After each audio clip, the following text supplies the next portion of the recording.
Personal finance বা ব্যক্তিগত অর্থ ব্যবস্থার জগৎটা কিন্তু বেশ গোলমেলে, তাই না? একদম চিন্তা করবেন না, কারণ আজ আমরা ঠিক এই বিষয়টাকেই সহজ করে বুঝতে এসেছি। J.L. কলিন্সের দারুণ একটা বই আছে, the simple path to wealth.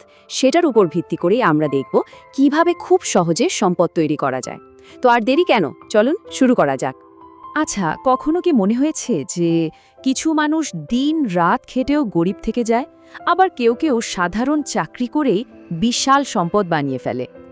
ব্যাপারটা কিন্তু ভাগ্য বা শুধু পরিশ্রমের নয়। আসল খেলাটা হলো টাকা ম্যানেজ করার। আর সত্যি বলতে কি, এই সবচেয়ে জরুরি বিষয়টা আমাদের স্কুলেই শেখানো হয় না, তাই না? আর এটাই সব সমস্যার মূল। তো আজকের এই যাত্রায় আমরা মোট 5টা বিষয় নিয়ে কথা বলবো। প্রথমে দেখব টাকা পয়সার ব্যাপারটা এত জটিল লাগে কেন, তারপর বুঝব আমাদের আসল লক্ষ্য কী। এরপর থাকবে একটা সোজাসাপটা 3 দফা প্ল্যান, আর সাথে থাকবে বিনিয়োগের সবচেয়ে সহজ রাস্তা। আর সবশেষে দেখব কিভাবে এই পথে ধৈর্য ধরে টিকে থাকা যায়। প্রথমেই আসি আসল কথায়। দেখুন, টাকা আসলে একটা যন্ত্র বা টুলের মতো, কিন্তু মুশকিল হলো এই জরুরি টুলটা কিভাবে ব্যবহার করতে হয় তা আমাদের কেউ সেভাবেই শিখিয়ে দেয় না। আর এ কারণে টাকা পয়সার কথা শুনলেই কেমন যেন একটা ভয় কাজ করে অনেকের মধ্যে। ব্যাপারটা পুরোটাই নিয়ন্ত্রণের। হয় আপনি টাকাকে নিয়ন্ত্রণ করবেন, না হলে টাকাই আপনাকে নিয়ন্ত্রণ করবে। এর মাঝামাঝি কিছুই নেই। সোজা কথায়, হয় টাকা আপনার গোলাম হয়ে আপনার জন্য কাজ করবে, না হলে আপনি সারা জীবন টাকার গোলামি করে যাবেন। সিদ্ধান্তটা কিন্তু আমাদেরই নিতে হবে। এবার চলুন একটু মাইন্ডসেট বা মানসিকতার দিকটা দেখি। আমরা কেন টাকা জমাতে চাই? কোটিপতি হওয়ার জন্য? আসলে কিন্তু তা না। আসল লক্ষ্য হলো স্বাধীনতা। মানে এমন একটা জীবন যেখানে সকালে ঘুম থেকে উঠে ভাবতে হবে না যে আজ অফিসে যেতেই হবে। নিজের ইচ্ছে মতো নিজের শর্তে বাঁচার স্বাধীনতা। এই স্বাধীনতার বিষয়টা একটা দারুণ গল্প দিয়ে খুব ভালোভাবে বোঝা যায়। ভাবুন তো, 2 বন্ধু, অনেক বছর পর দেখা।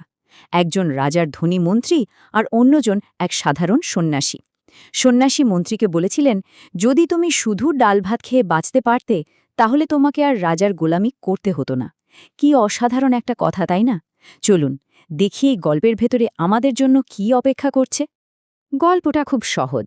দেখুন, মন্ত্রীর আয় ছিল বিশাল, কিন্তু তার খরচও ছিল আকাশ ছোঁয়া, তাই স্বাধীনতার কোনো উপায় ছিল না।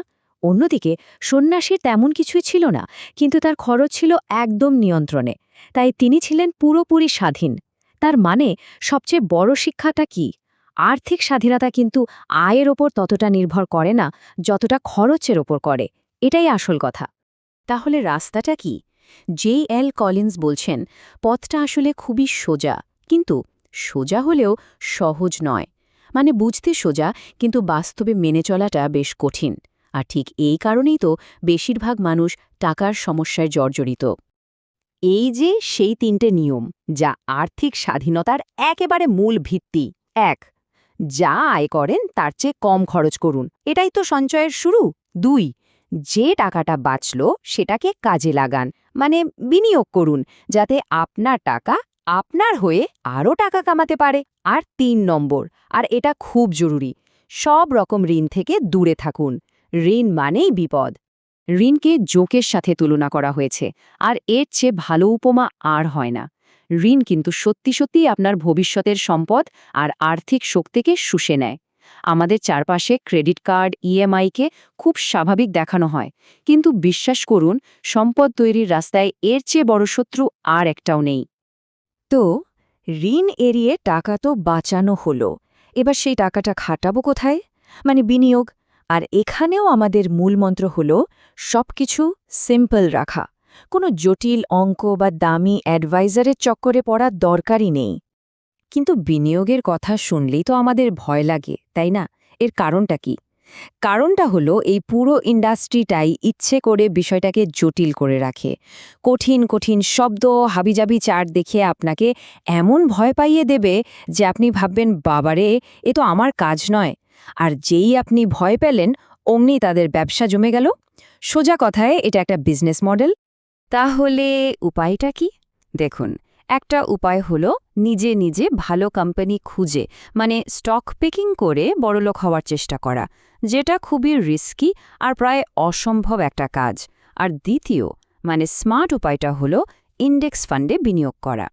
নিজে ওয়ারেন বাফেট হওয়ার স্বপ্ন না দেখে পুরো বাজারটার সাথেই জুড়ে যাওয়াই কিন্তু বুদ্ধিমানের কাজ। এই ফি বা চার্জের ব্যাপারটা একটু দেখুন, পার্থক্যটা দেখে অবাক হবেন। অ্যাক্টিভলি ম্যানেজড ফান্ড আপনার থেকে প্রায় 2% নিয়ে নেয়, আর ইন্ডেক্স ফান্ডের খরচ মাত্র 0.2%। মনে হতে পারে এ আর এমন কি, কিন্তু এর প্রভাবটা বিশাল। ভাবুন তো, 30 বছরে মাত্র 1% অতিরিক্ত ফি দেওয়ার মানে হলো আপনার মোট সম্পদের প্রায় 30% হাওয়া হয়ে যাওয়া। এই ছোট্ট পার্থক্যটাই কিন্তু শেষে গিয়ে আকাশ পাতাল তফাত করে দেয়। এখন প্রশ্ন হল, এই ইন্ডেক্স ফান্ড জিনিসটা কি?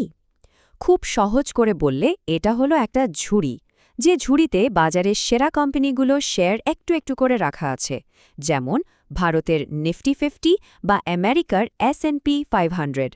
আপনি যখন ইন্ডেক্স ফান্ডে টাকা রাখেন, তখন আপনি আসলে ওই ঝুড়িটা কিনে নেন, মানে এক ঢিলে সেরা সব কোম্পানিতে বিনিয়োগ হয়ে যায়।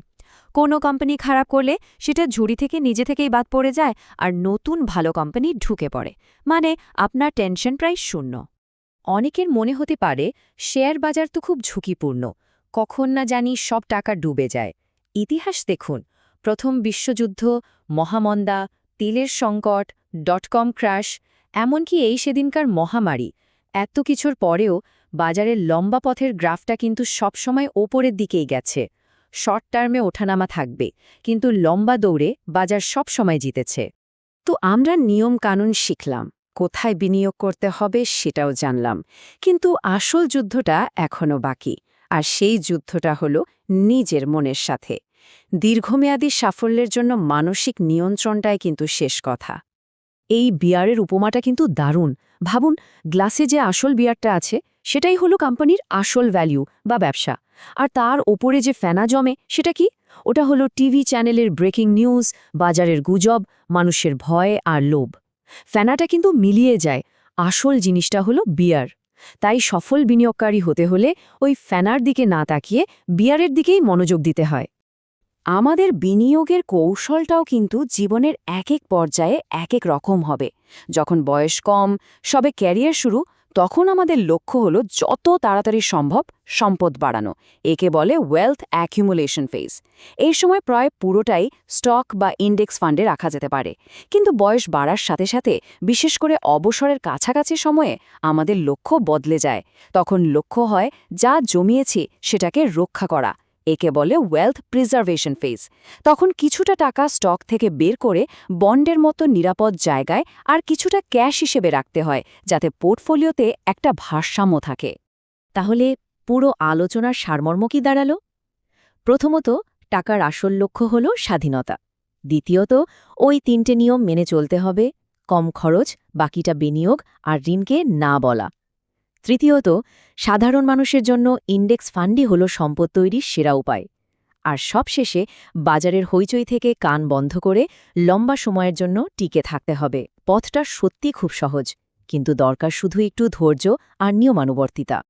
এই সহজ পথটা যদি মেনে চলা যায়, তাহলে এটা আপনাকে স্বাধীনতার দরজায় পৌঁছে দেবেই। এখন আসল প্রশ্নটা হলো, সেই স্বাধীনতা পেয়ে আপনি কি করবেন? এই ভাবনাটা আপনাদের জন্য রেখে আজকের মতো এখানেই শেষ করছি।